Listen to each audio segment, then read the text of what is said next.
Well, hi guys. Thanks for joining this little conversation. I thought we'd talk tonight about the EV sales dropping off and the reasons why EV sales are dropping off, whether or not they are dropping off, and if so, what factors are causing that, and who's being affected. But Well, EV sales in Australia haven't yet dropped. yeah, and don't look like dropping, I don't think. I mean, even globally, EV sales aren't stopping growing, but the rate of growth is slowing, and it's slowing more in some areas than others, and even picking up in others. But we've got, it's like if you look at the regions, there's a set of different factors at play in each one. I mean, China is where most of the world's EVs are sold. It's the EV market share hit a record in March and looks like we're even exceeding that in April. But in fact, they won't sell any more EVs in April than they sold in March. They'll just sell less petrol vehicles because the total sales are going to go down because the economy's slow. So it's about, I think it's currently on trend to be 2% lower than it was in March. If you went back 2 years ago, all of the EVs, virtually all of the EVs that were being sold were Teslas. Other than China. I mean, in America and Australia and all that, a big percentage of them were Teslas. Well, let's bring BYD into it as well because, I mean, they're a big player. So a couple of years ago, most of the EVs around the world were being sold by either Tesla or BYD. Now, name me a manufacturer that doesn't have an EV. They've all got EVs. So the EV market is being split up to a lot more manufacturers. What I saw was the data of BYD plus Tesla overall had grown in market share from 2020 to 2023.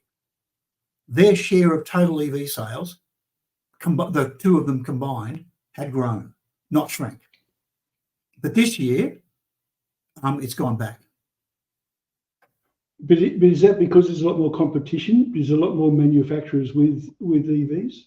Yeah, there's a lot more manufacturers, and so I don't know that there's some small ones growing as fast as BYD, but BYD and Tesla have been growing fast, but they're having trouble maintaining the rate of growth this year.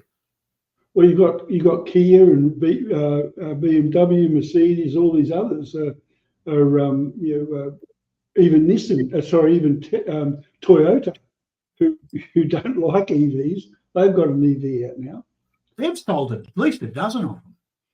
But just on that, there's a thing called brand loyalty, and there's a lot of people that won't buy anything other than a Toyota because they've had Toyota for the last 20 years. So when they come out with an EV, they're going to buy that EV. Yep.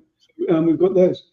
I didn't realise just how affected the sales in Australia are for BYD and for Tesla. I mean, we've all, in the past, it's always been that there's a 2 or 3 month waiting list to get a car from BYD or Tesla. I went out to BYD's Robina store the other day, and I went up to the car park where they park their cars that haven't been sold yet. And there's usually one or two. Sorry, Chris. Yeah, there's usually one or two, and I was actually astounded. I've done a little video. Just have a quick look at this. But I was absolutely astounded at how Robina is just a small showroom. It's on the Gold Coast. Brisbane's obviously the big one.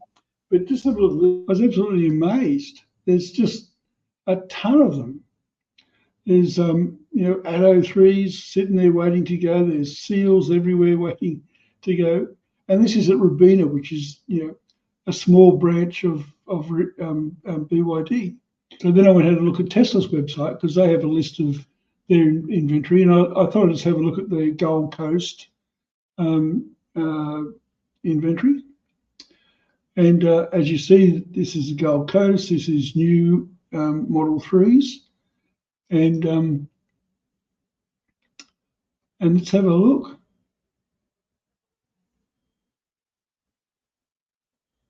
It's amazing. This is, heaps of them. I mean, if you look at the Y, which you've never seen any of those, there's just a ton of them. So there is a backlog of cars in Australia. I mean, you can go out and pick up a BYD seal or a Diatto or a BYD or a Tesla Y or an M, or a 3. You can just go out there and buy it and get it, as soon as you pay for it, which has been unheard of. Yeah, I think you could probably put it down to supply and demand. I think that's the only way to explain it, where before there was a lot of people wanting to buy EVs and there was only a limited quantity coming in off the boats. I think BYD were landing 300 a month of cars. But I think now that it's surprising to me to see so many cars available, and especially in Queensland where you've got very good rebates. So I wouldn't have expected it, but that's supply and demand is working. That's what you see. That's how everything works. There's only so many buyers and there's so many cars, and if you've got more cars than buyers, then you're going to have more cars stacking up. And it just seems like you're right, Ian. I think that the people who have bought EVs must have already bought EVs now, and it could be something to do with the percentage of the buying. I don't really know, but yeah, that seems to be that they may have to do a bit of advertising to move these cars because, like the old car dealers of old. Well, what's clear is that neither BYD or Tesla, they've always bought in the number of cars that they thought they were going to sell. So they're obviously selling less than what they thought they were going to, because they certainly wouldn't want that inventory. Particularly BYD, that's about to launch, a whole stack of new cars, as Chris will talk about next week. Yeah. So there's 2 reasons why, or 3 reasons probably why the sales aren't what BYD and Tesla expected, and that's possibly because of the competition. There's a lot of competition from other EV manufacturers, and I think we all understand that. There's a lot more manufacturers now coming out with EVs. But there's also an anti EV. It's almost political. There's a political bow to this. So yesterday, I live in a unit complex, and there's like 160 odd other units there, and I'm the only one with an EV. And I've have a few owners coming up and telling me about how they're going to catch fire and all that. But yesterday I was told how all of the Tesla Cybertrucks have been recalled. I said, why? Why have they been recalled? I did look up later to find out that it was because of the something to do with the accelerator. Anyway, he told me, he was quite happy to tell me, he said, oh, because they're all catching fire. So, I mean, that's obviously misinformation. Where have I heard that before? Probably Sky News there. Anyway, misinformation. But so what's driving this anti-EV thing? Because what I don't understand is anybody that gets in an EV and drives one loves them because they go really quick, they're quiet. I can't see why people wouldn't like them, but there's a big push against them. And I think, Ian, when we were talking before we got on here, you're talking about the infrastructure, the oil and petrol infrastructure that we have in around the world. It's a huge part of the economy. For example, we've got these ships that carry the oil around the world. We've got tankers that drive it around the country, and we've got petrol stations that distribute it. All these people are making money. That's what you mean, isn't it?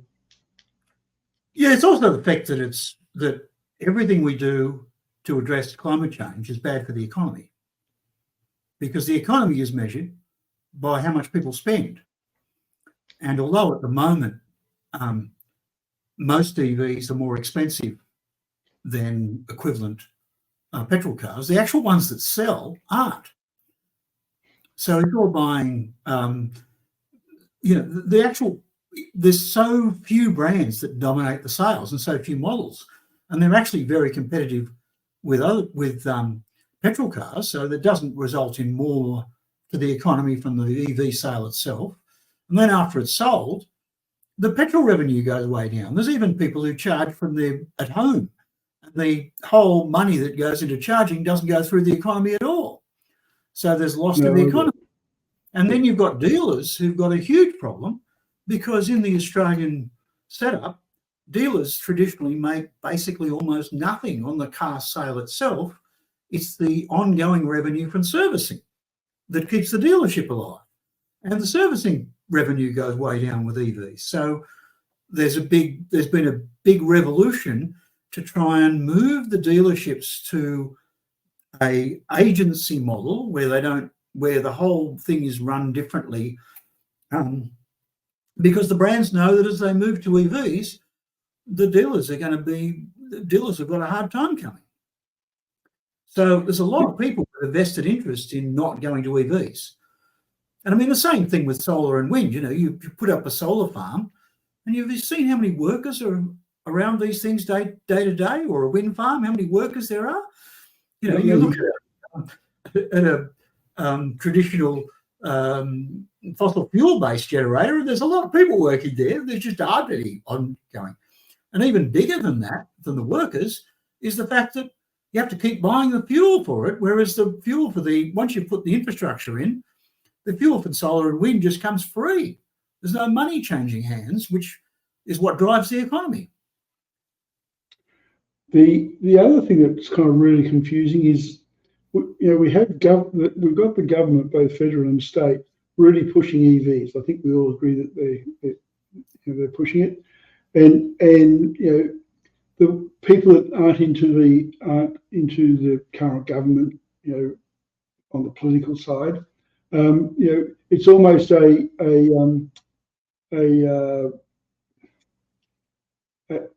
policy argument, like, EVs are bad. If you're against the current government, the Labor government or whatever, if you're against that and they're for EVs, you almost take the opposite side.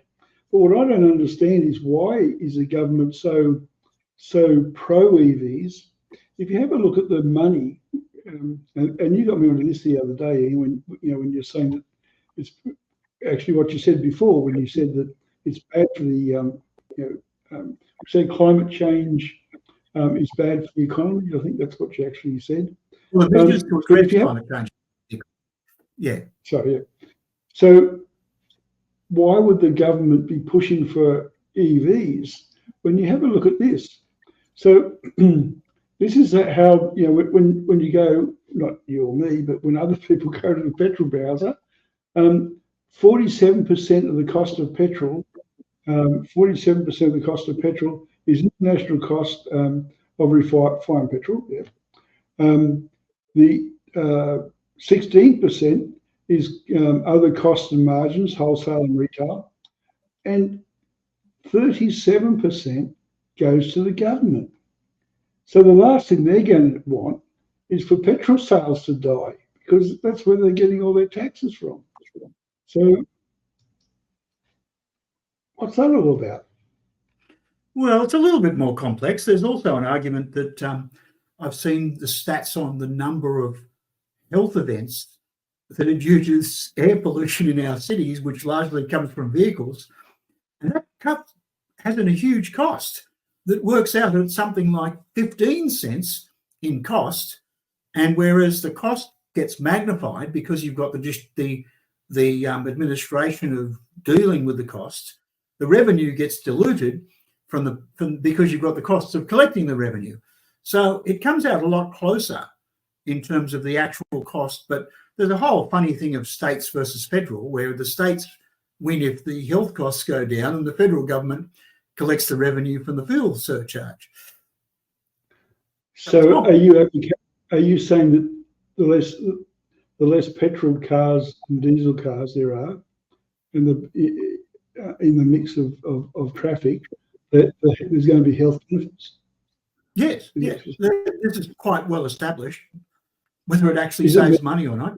If people live longer, do you save money on healthcare or not? But if they get sick less, you do.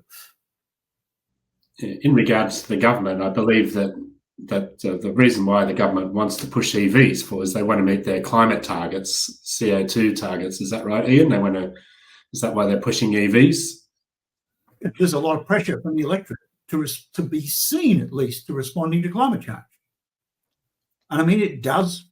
Climate change is costing. Climate change itself is costing. It's causing inflation. It's costing governments money. So there's also an incentive there. The tricky thing, of course, with the world is you get the world effect of climate change, and you're trying to, what you do locally may not have as much effect as trying to get everyone else to move at the same speed. But if you don't do something, people get pissed off, and you have trouble getting, and you lose seats in your party. And then you go the other way. You do go ahead with it, and people get pissed off because they don't want to see the economy go down. People actually don't get upset because the economy goes down for that, because it's big business that gets upset by that economy. What affects the people is productivity, and productivity can go up because productivity is the amount of money earned per person working, rather than how much you spend, which is the economy. So there's this weird effect of what they announce as the economy.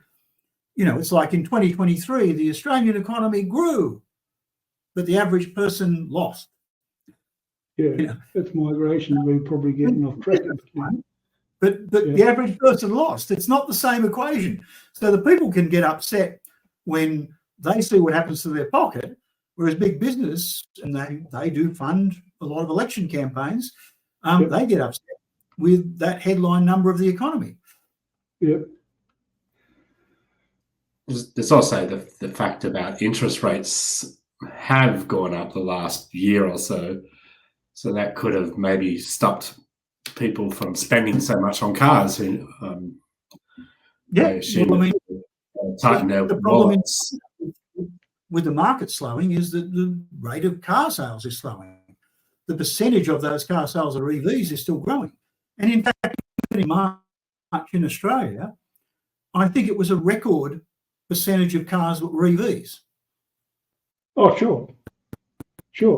So I don't think there's an argument that 100%. EV sales are going up. It's just whether they're going up to the level that can support all these EV manufacturers. I saw that the Tesla share price is dropping, and that Elon Musk is going to get more involved in the company. So I remember when we've spoken in the past, Ian, you've made the comment that Elon Musk should not be a manager of a car company. Yep, that's right. I mean, one of the questions is that at the moment Tesla is very questioning whether it is a car company. In fact, we spoke about this the other day, and then I saw, I think on the Driven website today, they've come out and said, well, Elon Musk just said we're not a car company. Lots of people don't see Tesla as necessarily a car company. So what do they see Tesla as? Yeah, well, that's an interesting thing. I mean, there's two sort of comments that it's not a car company. One is that it's a very different one because of the nature of being EVs, not a regular car company, and it's got this huge growth potential. And the other one is, the next one is that it's different because they're making self-driving cars. I mean, Elon Musk had the thing where he said that self-driving could be worth to car owners as much as $100,000 per car, per Tesla, and that its price keep increasing. And it was for sale for, I think, originally 7,000, and it went up to 10, 12, I think, then it went up to 15, but then it dropped back to 12 again, and now it's dropped back to 8. despite the fact that it was going to always continually increase. And of course, they're not the only game in town for self-driving technology. I was looking the other day, 2 different companies being listed on stock exchanges or getting investment in China that they're doing huge amounts of self-driving. So it's not the only self-driving company. But, you know, what drives their value? Elon Musk has said several times that without self-driving, Tesla is worthless, or the car business. So if self-driving does happen, and I say if, I mean eventually it probably will. Does that mean we're just going to be more lazy when we're driving? I mean, what's the point in that? Well, the vision of Elon Musk with self-driving, and this is where it gets into the bit where I say that I question whether he should be the head of an EV company or a car company, because and one of the businesses they've now floated that they're going to get into is robo-taxis. So they're going to operate a fleet of vehicles, Tesla themselves. So what's that mean? There'll be a fleet of Teslas on the side of the road. You just get into it, a bit like this. Well, I don't know. They'll be on the side of the road. They'll come to you. Well, sorry? They'll come to you. Okay. And not one will come to you. But the whole goal is that people will need to own less cars. At his presentation of the Investor Day in 2023, it surprised me when he was saying how, because with self-driving, people won't need to own cars. Now, if your vision is that people won't need to own cars, that's sort of a little bit contrary to a car company that's trying to sell people cars. And, if the goal is to kind of run your own fleet that's in competition with the sale of cars to customers. So is this something so Tesla's going to be another Uber, but without drivers? Is that what you're saying? It seems so. Well, Uber was always going to be without drivers. But people like driving their cars. The principle of Ubers was that they would get into the market with drivers because they cash in on it when you didn't need drivers. Everything they've gotten into is really only has been a huge investment that pays off when you don't need drivers with Uber. But the whole point, one of the questions is, I mean, it's like in the 2023 presentation, I ran the numbers and it's sort of a bit weird because Elon Musk said, and he seemed to be speaking about 2030, and by 2030, the number of cars on the road might drop from, on his estimate, 2 billion today to 1.4 billion by then. And he even gave an accurate figure on, and there's a question on the total number of cars, and that was cars and trucks, and it might be right. It seems a little high, but he gave a figure that was, once again, just a tad high, but pretty accurate, of 80 million cars sold a year. And of course, you work out if there's 2 billion cars and you sell, 85 million, he said. And if you sell 85 million a year and there's 2 billion of them, then the average car has to last 23 years or you'd never reach 2 billion if you're only selling 85 million a year. And you go, okay, they last 23 years. So if you sold no more cars at all between now and 2023, how much would the fleet of cars fall by 2030? And you get, to drop to just above 1.4 million, which is 1.4 billion, which is the number he says that'll be on the road by 2030. So no one will sell any new cars if his numbers add up. Either that, or people start retiring cars early. That these new cars are built-in obsolescence and you have to take them off the road younger, which won't do a lot to help climate change. If you've got to build, if the cars only drop to 2/3 their current lifetime. So there's some weird stuff going on, but his numbers, and it'll be a huge benefit that people won't need to own a car. Now, do people go, I'm buying a car, what a terrible thing. I hate having to own a car. I don't like it. And And yet Elon Musk himself apparently owns 10. He must need that.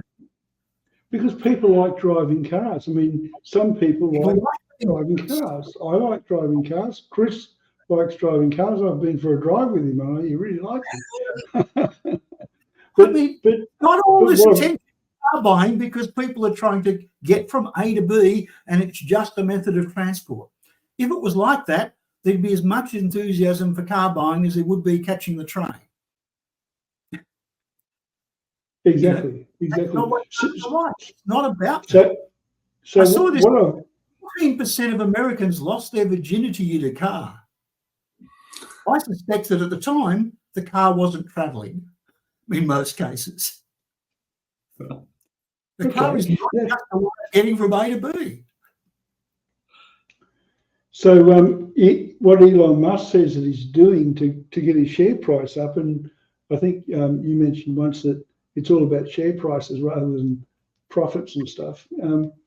What he's doing is he's bringing forward the release of new cars, new models, and he did. He's just released the Model 3 Performance to rave reviews yesterday. He's talking about bringing forward the new the improved version of the Model Y, and he's also talking about bringing forward the Model 2, if that's what it's going to be called, to middle of next year, middle of 2025. So I mean that's basically what he says he's doing. I'm sorry. In China, they may sell less cars this year than last. Because of the economy turned out. Yeah, and then in America, there's a slowing of growth and a bit of doubt about what direction the policy is going to go on climate change, etc. With election coming up, and some questions on attitude towards steps to address climate change and favouring oil companies or not. It's all sort of up in the air where that goes. And then in Europe, there's been a slowdown. And I mean, realistically, Tesla hasn't brought out any mass market car. We've got updates. They haven't brought out a new mass market car since the Model Y. What about mass market? So the Cybertruck, in my view, is a mass market car because they've sold 1 million of them. You haven't shipped 1 million of them now. No, but they've sold them. Yeah, but you've got to actually be able to deliver them for it to be mass market, and they're not suggesting they're going to deliver anywhere near that number for a long time. It's something like supposed to be 10 years allocation at the moment that they've sold, and if they hold those deposits for 10 years, it's worth something. But it's not really set up to be mass production at this stage. Big mass production. Still a mass production vehicle, but it's still not huge numbers. And even Tesla enthusiasts are sort of balking a bit at the moment that things that are supposed to be part of the car and supposed to have been there by now aren't. And I've seen some, very loyal Tesla advocates saying, well, it's a bit disappointing. And it's just, they've got work to do, And it's very new. It's a new car with new things to produce the bringing in steer-by-wire is really worthwhile because they can put that through all models. But making a car with stainless steel panels, they're not going to introduce that to the rest of the fleet. It's not something flow-on effects. Steer-by-wire is, and hopefully that will. But how long before it ripples through and changes the cost of production further? America's suffering in their EVs because there's no BYD. Countries that have both Tesla and BYD do better in EVs because you've got these two very competitive suppliers. So that brings us to Chris. Chris, you're doing a lot of research on what BYD is up to increase their sales. I believe they're coming out with the Shark with the DMO technology, and they're coming out with the Ute. So you're going to tell us all about that next week, correct? Yeah. Look. I think from one, you got BYD and then you've got Tesla. I think they're from one extreme to the other. BYD have scaled so fast, built so many factories in such a short amount of time, and captured so much of the market because they're prepared to release new models and supply the public with what they want. Where I believe Tesla, they should have been doing this years ago. They should have been building new factories and gearing up. They should have been able to see that the EVs will be everybody knows EVs are going to take over. There's no doubt about it. And Tesla's been sitting on two mass market cars for way too long. They've neglected the rest of the car market, and now they're going to suffer. Well, BYD is the other extreme. They've got so many models, it's ridiculous. Yeah. They have. They've gone way too amazing innovative cars they've brought out since the Model Y. It's an amazing fleet of cars. But the way I look at it is that if you don't innovate, you die. And I don't think Tesla, although they're innovating within their cars, but they're not meeting the market demands of what people want. They're just going, oh, you can have these two cars, or don't buy a Tesla, or you can buy a Cybertruck and wait 5 years or whatever. So going back to what Chris was saying, and I know next week you're going to go into more detail of the models, but what Chris is saying, and you can elaborate again, Chris, that BYD are gearing up with their factories. I mean, they're building factories all around the world, as are Tesla. But they seem, I think you said this the other day, in that BYD want all of the market. They want to compete against not just in the EV segment, where a segment of the market is moving to EVs and advance that segment. They want to have products that sell against current gasoline and diesel cars. They want to have, if you're only ready to buy a gasoline or diesel car, we've still got an EV that's got a backup mode of gasoline or diesel that'll do whatever you want and be an EV when you want. Yeah. Don't want it to be an EV at all, you can still buy this and it'll give you more power than you'll get from a gasoline option. It'll give you more economy you'll get from a gasoline option, and it'll be cheaper. Will give you the same acceleration and instant torque that the EVs give you? Pretty close. So, you've got their what is it, their equivalent. I saw the review of their comparing their off-road four-wheel drive that someone compared to the Land Rover Discovery, and it's half the price in China, this is, and half the price of the Land Rover Discovery four-cylinder, but it beats the turbocharged V8 in acceleration, which is way more expensive. Is it hybrid? It's hybrid. But it's a hybrid with a petrol motor. This is in China. It's not one of the ones coming to Australia yet, but with a petrol motor of 1.5 litres that produces only 140 kilowatts, but the car produces 550 kilowatts or 505 kilowatts, and does normal acceleration and out accelerates a Mercedes G-Wagon 5-litre V8. Yeah, the thing that I like. The thing that I like about BYD and Chris touched on it, it's not just the amount of models, but their vertical integration and horizontal integration. So I mean, they're building ships to bring their cars around the world. I mean, that's just bizarre. They virtually make everything within the car. I mean, Tesla do as well. I mean, they're going to start making their own batteries, I believe. But certainly, BYD's decided, well, we're going to conquer the world, and so let's get the costs down. And BYD have certainly shown that they're capable of bringing out a low-cost car when that seal is really good value, and the 3 is incredible value. I'm not sure about. I mean, the Dolphin is really good value as well, but it's anyway. It's about where they put product, within the marketplace, which, I mean, they know more than what we do. but BYDs. But what they do need to do is to advertise and market, because nobody knows who they are. It'll get there. I mean, look, it's amazing the number of people who introduce BYD and then say, and it stands for Build Your Dreams. It's bring your dollars. All right, so I think we've agreed that EV sales from individual companies are going to be challenging, and there's going to be a lot of competition in the EV market. It's going to be I think the next thing we really need to talk about is to drill down as to what the new models are for BYD, what the new models are for BYD, where they're going, and how BYDs are going to tackle that problem. And so next week we'll have a good look at that. Well, Chris, you've got a fair bit of that information together, so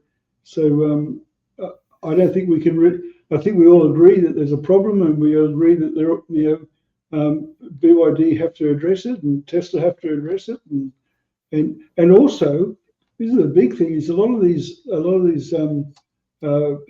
car manufacturers that have been around for 40, 50, 60 years, 80 years, 100 years actually. Ford's been around for over 100 years. How they're going to address the transition across to EVs, because they've got all this infrastructure themselves. They've got all this machinery that make engines, and gearboxes, and what are they going to do with all of them if they're just making EVs? I mean, there's an awful lot of tooling that they've got. So I mean, that transition, we have to look at that as well. It's hard to see. It's not clear that any mainstream manufacturer will survive the transition.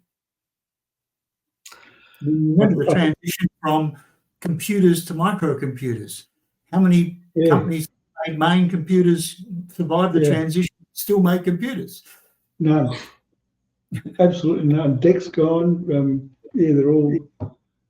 And very often in these sort of transitions, the bigger the company is, the harder the transition becomes, because quite often there's just less money to be made after the transition.